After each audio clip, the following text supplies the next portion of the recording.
As a marketer, there are times when you really hit it and you feel great, and there are times when your audience tells you didn't hit it. And I had people Facebook messaging me saying like, we're making fun of your new product launch. Which wasn't great. Definitely was a hard one to bear. Welcome to How I Made It in Marketing from Marketing Sherpa. We scour pitches from hundreds of creative leaders and uncover specific examples. Not just trending ideas or buzzword-laden schmaltz. Real-world examples to help you transform yourself as a marketer. Now, here's your host, the Senior Director of Content and Marketing at Marketing Sherpa, Daniel Burstein, to tell you about today's guest. A debranding campaign. Just hearing that word, it hurts me because I can think of all the work that goes into branding, and then you have to debrand. Well, hey, this is what happens when you launch too early. Today, we're also going to talk about building ad campaigns as a solo marketer, being out there adrift on the ocean by yourself. How do you build those good campaigns? Redesigning the website based on a shift in the ideal customer profile, blocking off learning time, sticking up for brand strategy and leadership sessions. Yeah, marketers, that's what we need to be doing in those leadership sessions. And my personal favorite, putting your buyer above what may be best for your bottom line. That's brave, marketers. All right, let's get into it. Let me introduce our guest. Thank you for joining me today, Natalie Marketulio, the head of growth and operations at Nevadic. Thanks for joining us, Natalie. Yeah, thanks for having me. Yeah, so briefly, just tell us, what are you doing right now at Nevadic? What's going on there? As you mentioned, currently head of growth and operations, which just essentially means I'm focused a lot on like full funnel marketing. So rather than just like lead gen, demand gen, just how can I make the experience great for our buyers and customers throughout the entire experience? Great. So that means anyone listening who's anywhere in the marketing funnel can learn from Natalie today. Okay. So let's jump into what we can learn from Natalie. So we as marketers, hey, there's two things we do. We make things and we make them with people. We're going to get to the people Natalie's made it with next. But first, what are some of the things she's made? And this is kind of that first example, like I said, it's kind of something you unmade. So tell us, why did you have to launch a debranding campaign? What was going on there? And your intro was great because that pain of like building something and then having to take it all away was exactly how it felt. But it was a good learning lesson. We launched a newer version of our product. It was going to have all these new features, be just kind of like a 2.0 version. So we decided originally like, okay, we're going to call it something new. We're going to give it a whole new name. We're going to do a whole new brand. We're going to do a new website, a whole ad campaign, all of it. And so then we launched it. And as a marketer, there are times when, you really hit it and you feel great. And there are times when your audience tells you didn't hit it. And I had people Facebook messaging me or our account, like the company account, not me personally, saying like, we're making fun of your new product launch, which wasn't great. Definitely was a hard one to bear. But I mean, luckily. So was it the product itself? Was it the branding campaign? Did you have, Kendall Jenner giving someone a Pepsi during a protest? Luckily not that bad, but it was more, the product just was a little too early to be launched, honestly. It just we just needed a few more weeks to fix up some bugs, and we got it in a much better spot. And I give full credit, like product engineering turned it around fast and they were able to fix it up. But we had done a lot of hype and promotion for it. So unfortunately, all that hype and promotion then landed in people being more upset when it didn't go well. So you were pre-selling this, saying like, hey, here's the next great iteration of your product, and then it fell flat. So what was there, just internal pressure to get it to market? Hey, we just got to ship. Exactly. Yeah, we've been kind of waiting for a while. It was taking a little longer than we wanted it to. So there was definitely pressure of like, okay, we just got to get it out and see what happens. Yeah, so there's that idea. Eric Ries popularized this idea. It's a great idea, the minimum viable product. We actually have done research in Marketing Sherpa. And we didn't coin this term, someone else did, but what we kind of learned from customers is what you really need is not the minimum viable product, you need the minimum awesome product, because you only get that one chance with a customer sometimes, right? So maybe they see your hype campaign ahead of time, they're like, all right, let me give it a chance, fell flat, I'm done. And so we found out that with customers, when they had a negative experience, they were much less forgiving and much less likely to give another chance to that brand. So walk us through, like, what did the debranding campaign involve? Was there just a big ad that said, oh, never mind? Or how did you do that? Honestly, we should have done it earlier. And the one thing I regret the most is the fact that we didn't pivot faster. But a few months after, the product was in a much more stable place. And it first started just happening naturally, right? Like once the launch didn't go great, we weren't doing a lot of marketing, promote it with the new language of it. But at some point we had a formal leadership meeting where and I think it was actually our head of product that was like, we need to stop using this terminology. Like we need to stop calling it by We need to go back to the old terminology and the old brand. As a marketer, I'd never done debranding before. As we talked about, I've only done branding. So from there, it was full website redesign, like scouring every point of the internet of where does this word exist? Like, how can we go back to our old language? And just really trying to convey, like, okay, we made a mistake, obviously, with the past branding. How can we go back and bring trust back to our customers? There's a reason there's a classic Coca-Cola, right? Because one day someone had an idea for new Coke. So we might all have to do a debranding campaign one day. I hope everyone listening doesn't. But as you mentioned, Natalie, it's a great example of having to be agile when things go wrong. And then one last thing I want to bring up. It reminded me of a quote. The founder of McLeod's Institute, which is a parent organization of Marketing Sherpa, wrote a book called The Marketers Philosopher. There's this great quote in there. He said, "Sometimes we need to slow down to go fast. Action is overrated. Action should be grounded in contemplation." That's by Flint McLaughlin. And that is so true because especially something I've learned, the action being grounded in contemplation. I started my career in the days of print. So I was excited to get a print ad in the Wall Street Journal. And there was a different flow and a different tempo to work back then because it wasn't instant like digital. You couldn't change things instantly. You couldn't communicate instantly. When we wanted to show something to a client, this was even before PDF, we would FedEx and ship. We'd do a comp and FedEx and ship it. And then when we wanted to run ads, there's a deadline. There's a print deadline you had to meet. And I've noticed in my career, the tempo has just increased to this relentless pace. And that, it's a great reminder for all of us, hey, let's slow down to go fast. Let's really think through how we're having customers experience our brand in the world and the actual product. And that actual product, Yeah, right? I love that quote. I think so often in marketing, you can just be so tempted to like, okay, I have to do more. I have to move faster. I have to do exactly what the competition is doing. And sometimes you don't take a step back and just think, why am I doing this? Does our audience even like this? Or do they even read this channel? Perfect. Yeah, exactly. Well, let's go into the next thing you made in your career. So you're talking about building ad campaigns as a solo marketer. And this really ties in as well. Quality over quantity. So what were you trying to do? Keep up with some relentless pace on your own? No, just trying to keep up with competition, experiment with new ads. And this was like, we tried some Facebook ads, we tried LinkedIn ads, Twitter ads, all this. And generally, I've had more success just in my career in SEM than I've ever had in social ads. Some people do it great, but I do think a social ad, especially, like, you need to be so strategic and really have a reason for it. Like, people are on social media, they don't want to look on your ad unless you make it great. So as a solo marketer, I was running probably like a new ad campaign, probably like 2 to 3 a month, which for a solo marketer was a lot because I was also designing these ads. And I would like to think I'm a decent designer. I have an art background. I am not a good designer. My poor old CEO, he was a great designer, constantly had to try to give me nice feedback, being like, this would maybe look better here, or that was a nice idea, but so that also made it more difficult when I was the one designing all the ads, think of all the copy, all this. And I found myself pumping out these ads that just weren't performing well. So we were spending a lot of time, a lot of money, a lot of resources on them. And then eventually just took a step back and said, like, why are we doing this if it's not successful? And how can we be more strategic around our ads and make sure there's a reason in a campaign rather than just putting out ads for putting out ads? And so you shifted to using more of a marketing calendar approach? Yeah, I think the biggest thing I've learned now around making like ads or campaigns or any of that is I want there to be a reason or a goal behind it. Like, people always ask me as a marketer, how many campaigns do you run? Or when do you know when to do a campaign? And my answer is, when there's a goal, or not even when there's a goal, when there's something that my audience will find that's interesting. So rather than constantly running ads for the sake of it, now I'll schedule out, okay, we're doing this big maybe product update that I know will make users happy or customers happy. That's when I'll run a campaign to them. Or we have this big piece of content coming out that I know our audience will want to engage in. That's when I'm going to run a campaign rather than just like constantly running ads for the sake of running them.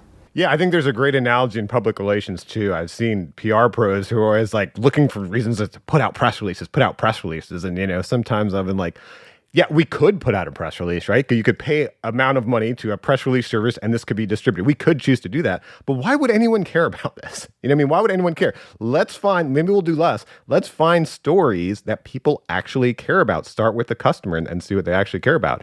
So when it comes to also being a solo marketer, how does that feel in the organization, being that only person in there that's focused on this and having no one else to turn to? Because a great analogy, a guy I used to work with, Todd, he always used to bring up, marketing is that kind of one only discipline in the organization where everyone kind of feels like they know it a little. He's like, the CEO never like comes in the morning and talks to the dev team and he's like, hey, have you tried doing like this with code or that with code? But everyone's got an opinion about marketing. Everyone's got an opinion about what will work. You could go to a dinner party and your family will have an opinion about what works. So how does that feel? Like, where do you turn to just kind of get some feedback from others to be around those that like you? That hits so close to home because I do really appreciate everyone's feedback at my company. And honestly, as a marketer, like, you can't just do it by yourself. But the amount of times that someone said, like, why don't we try TikTok or a podcast? I'm like, well, we don't have the resources, money, and our audience isn't there.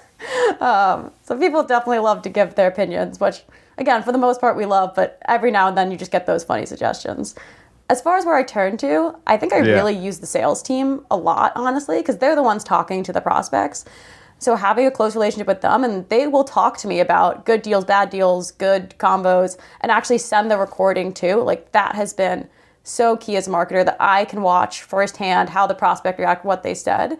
And that's where I can kind of get that like nugget of inspiration and thoughts, because you can't, unless you're doing research, you're not going to do effective marketing. Like, I can't just like come up magically with a campaign that my audience likes if I'm not listening or talking to my audience.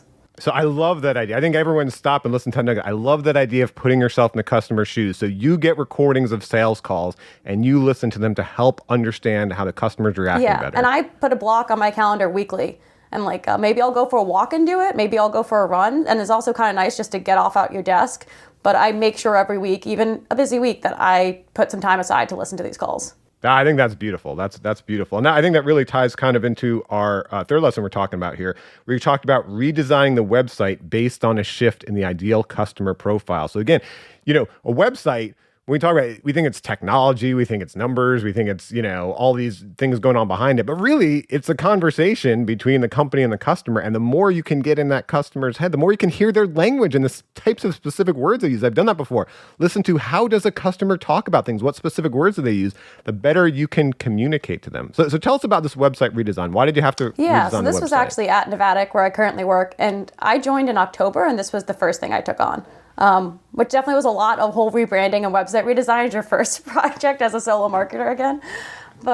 And being new to the company too, to understand the customer. Luckily I actually was a customer of Nevadic before joining the company, which kind of is a cheat code if you're a marketer and joining a new company. It made onboarding easier. I fully understood the customer's pain points and values, so that definitely helped. Okay, and so you mentioned that there was a shift in the ideal customer profile. How did you learn about this shift? Why was there this shift? When I joined, the team was already thinking about this. I wasn't the one who necessarily came in and said, we need to focus on marketers, but the space was becoming more crowded. And when we were looking at who are our most successful customers, who's getting the most value out of our product, we really saw it was marketers. They were the ones who could put it up on their website and instantly see like lead flow or just educated prospects. So we decided to shift to really focusing on marketers. And with that, our old website really had more neutral language because it was trying to appeal to a few different use cases. And the whole redesign was, how do we just really speak better to marketers, and specifically like growth marketers, demand marketers? All right, and when you say putting the prospect experience above all else, so what are some trade-offs you had to make on the website? I mean, it's a common theme in what you've already talked about. And when you're choosing to run ads and all these things you're choosing to do is putting that customer first when you're choosing to release a product. So how did you put the prospect experience above all else on the website? So one part of this redesign and kind of matching our ICP, like I think marketers really value authenticity. Like we can tell right away kind of what's good and what's a little more fake. And so we were debating whether or not we wanted to put our actual product on our website. So our whole thing is we make product tours so people can experience your product, but we actually didn't have a product tour showing off our own product on our website, which we had an example one, but it was kind of a material app. So sometimes people thought that was our product. It was a little confusing. And so I said, I want to put actually Nevadic on the website. Like I want anyone who goes to the website to be able to see and experience Nevadic. And for the most part, people were on board. I think there's always a little bit of maybe healthy fear of what if our competitors can see us now? We're showing them everything. And my argument to that is always just, if they want to see your product, they're going to find a way. Like they're going to sign up, they're going to have a friend sign up for a product demo, or they can watch videos, or they can ask customers. So I think customers these day and age, if there's too much information, they'll figure it out. Yeah, that's the example I like to use. If the U.S. government, the top security agency of the U.S. government couldn't keep things secret, and Edward Snowden was able to release things, how the heck is your company really going to keep things secret? So that's a great example too. Anyone listening, don't try to hide everything and hold things so close to the chest or whatever you want to call it because you're so scared of the competition. Stop focusing on the competition. Think about the customers. So in our last podcast, in podcast episode number 1, we talked to a company, Snap ADU, and what they did is they build these, it's called accessory dwelling units. So it's like another building on your property, like near your house. And they just put everything on their website. They put prices, they put plans, they just put everything out there. And I was asking Whitney Hill, who, about that too, is like, weren't you worried about the competition? And she's like, hey, look, there's enough for everyone. Let's focus on the customer. Let's give them the information they need. It sounds like you took the same approach there, Natalie. I was just going to say, yeah, I think also this day and age, there's so many companies out there. That's such a good point of like, there's enough for everyone. I think this concept that there's only going to ever be one market leader in SaaS is ridiculous. I don't know any space right now that just has one leader. Yeah, that's a good point. So let's look at the results from this website Redesign. You said 40% conversion rates from any lead who fills out a form on the website to booking a meeting with the sales team, and almost a 50% win rate showing the quality of the leads. And do you think that's because of that transparency you had on the website? I think it kind of talks about the value of the product itself, by prospects being able to see our product up front and understanding it. Now when they go to sales calls, they don't have to spend, 50 minutes trying to understand what is the product. Like they know generally what they're signing up for. Most of the times they're just kind of like, I just need to see how it works. But like, yes, I understand the value, which as a marketer is music to your ears.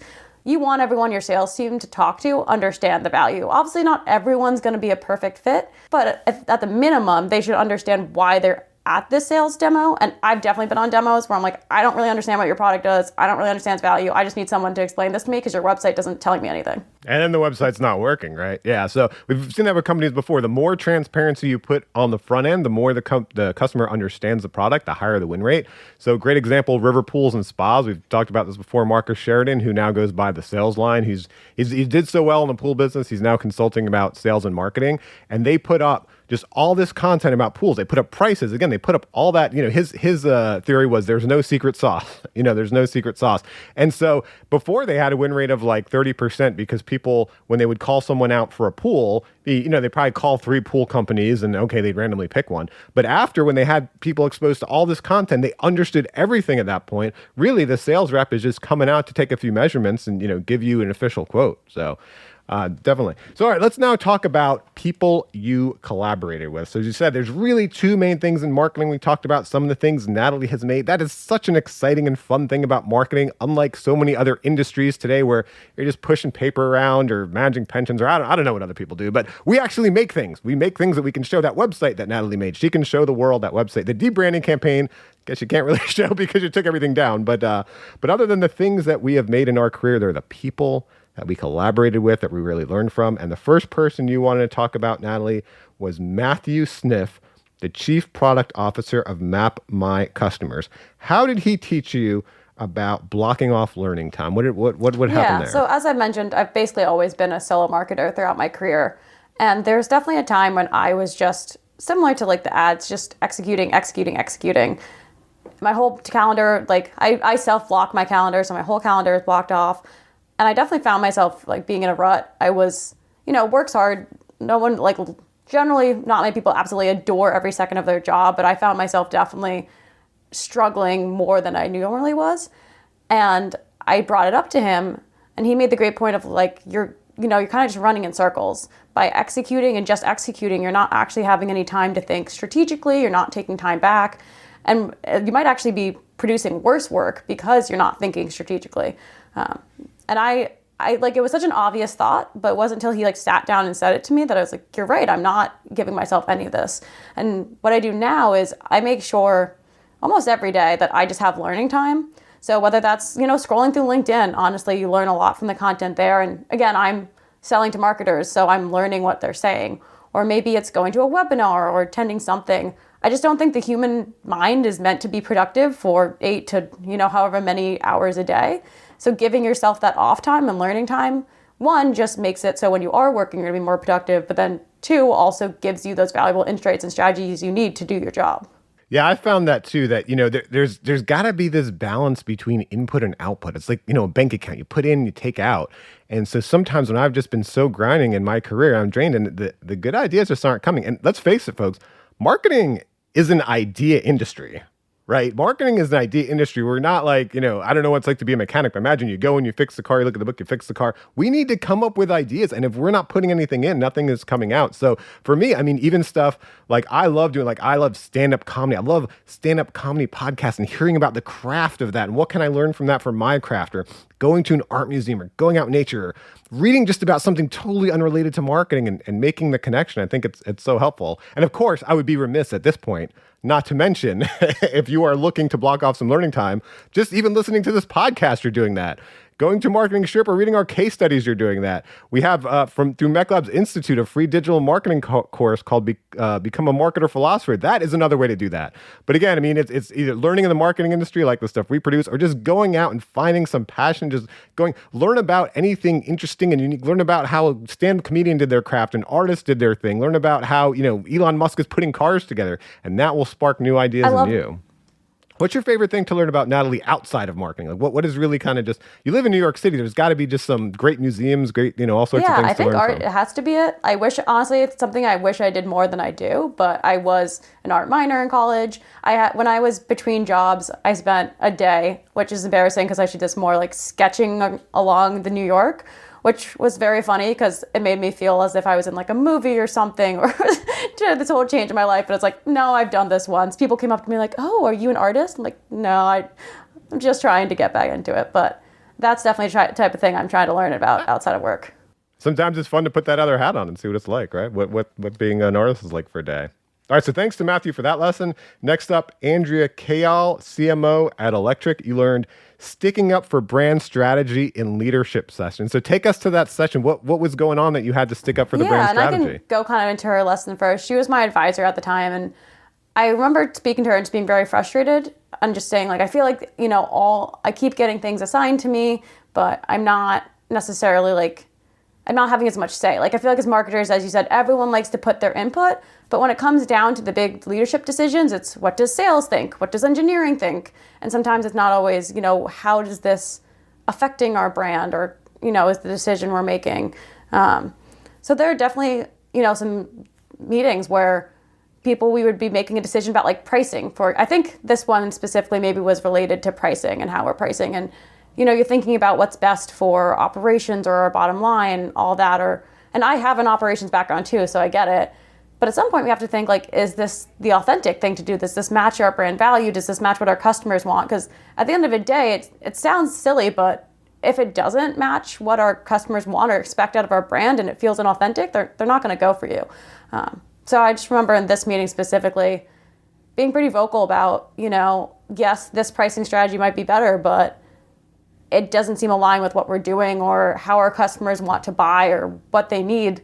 I actually can't remember the exact outcome, what we ended up going with, but I think as marketers, it's just a lesson, your opinion is just as important as everyone else's. Obviously, you're not the one bringing in the money, but you're the one who is controlling the whole narrative around the brand and also bringing in the leads that sales sells to. Like, I think it's funny how sales always gets a lot of credit, and they should, but it's never thought about, like, where did those leads come from? Yeah, well, as I would, as a marketer, you're owning the company's face to the world. You're making a promise to customers. So you have to always be the advocate for the customer in that company. And I wouldn't devalue marketing company. Yes, of course, sales is bringing in the dough at the end of the day. But really, everyone in that company, every organization has a job because of the marketer, because what they're putting out into the world to, we kind of say crassly, generate demand generation. What does that really mean? It means a reason for the company to exist, bringing in customers. So yes, good for you for fighting that good fight. Well, I don't know how it turned out either. We'll rewrite history on the podcast right now and say you won that conversation and it was the right thing for the customer. So good for you.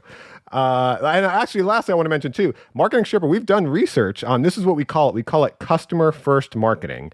And we have found that when customers get this sense, they get this feel that like, oh, the company is acting in my best interest, they are more forgiving of the company if they make a mistake. And it makes sense because we have human relationships like that, right? Like when you have a good relationship with, like, let's say your spouse, when they do something like they don't take out the garbage, they do whatever, you're forgiving, like, that's fine, they're a good person. But when things aren't going well and you don't think they are putting your best interest first and they do the same thing, same action, but different intention, then you start to question what's going on here. And customers are the same with us. So let's not think. I've been in so many of those meetings too, Natalie, where like they're talking internally and, I was like, yeah, we can say whatever we want in the ad because we're buying the ad, right? But who's going to believe it, right? And if they don't, we're wasting money. Exactly. Yeah. I think so often it's so tempting just to think about how is this best for my business, which, I mean, at some point you obviously have to think about your business. And as I mentioned, like I also have an operations side. So there's also definitely part of me that thinks like, how is this best for our processes to make everything more efficient? But at the end of the day, I have to remind myself, it's ultimately all about the customer and their experience. And that's the whole reason the business exists. If it wasn't for the customer, we wouldn't be here. So lastly, lesson from Chris Walker, the CEO of Refine Labs, this is a really common theme in what we've been talking about today, Natalie, about putting your buyer above what may be best for your bottom line. So how did you learn this from Chris? So I actually just did an interview, like I was interviewing him for a series that we were doing kind of like this. And he puts out a lot of great content. If you don't follow him, highly recommend, like super great content around basically this whole idea is like, how can you create the best experience for your buyer? And when we were doing this interview, I think he was talking about, like lead gen, the idea of lead gen, how so many marketers are really just trying to get leads, get emails, and not actually creating a community or an experience, like not thinking what do these people want, just trying to make it best for their bottom line. And that really got me thinking about our whole life cycle, how are we at every single stage actually making the experience as good as possible for the customer?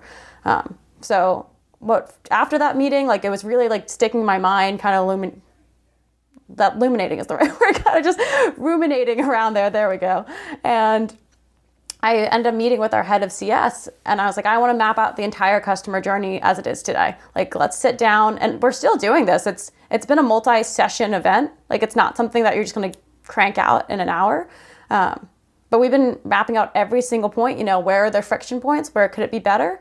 And then once that's all over, we're going to go in and really analyze those big points, analyze those friction points and say, how can we improve this? What are things we can do from marketing, from sales, from product, the whole organization? Like, how can we help out in this? So that's been a really, honestly, fun exercise. And I think something that we don't do enough is to take a kind of zoom out to say like, okay, what is the experience like from the very first time they hear about us to the very end when they renew?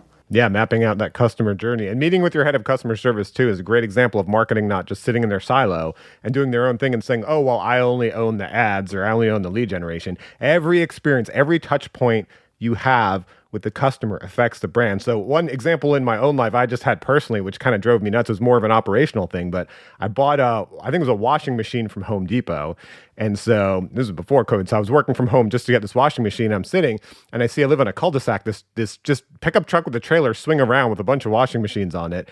And I'm like, well, that can't be, I bought it from Home Depot. That can't be mine. And sure enough, it swings back around and it was like two guys in a pickup truck and they dropped off the washing machine. And I thought, what a bad brand experience. Like, what an opportunity for Home Depot to have a positive brand experience with a customer with the Home Depot truck and, crisp Home Depot uniforms and dropping it off and installing it, when it probably came down, like you were talking about before, Natalie, probably came down to an operations meeting. And it's like, we can save, $3 per fulfillment if we outsource to local contractors, versus the marketer stepping up and saying, wait a minute, there is a whole customer experience that customers have with us from the very first time they learn about Home Depot till they receive their product. We're going to make sure every one of those is a really high quality touch point so people buy from us again. So look at your sit down with your head of customer service, operations, whoever it is, look at that whole customer journey, see how you can improve it. But the other thing you said, Natalie, which I love, is you got inspired by a conversation like we talked about earlier. Like, make sure you fill your head with really exciting, inspiring things. Hopefully we've done that for you today in the podcast.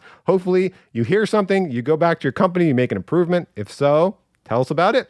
And lastly, what do you want to leave people with, Natalie? What's that one last piece of inspiration, insight you'd like to kind of marching orders to inspire people to go? I think the biggest thing is just think about your customer journey and your experience. Like, anything you put out there, just think about for yourself, would I enjoy this? Even if you're not the audience, just generally, if you put out a blog post, right? It's so easy just to put out a blog post that regurgitates 5 other blog posts.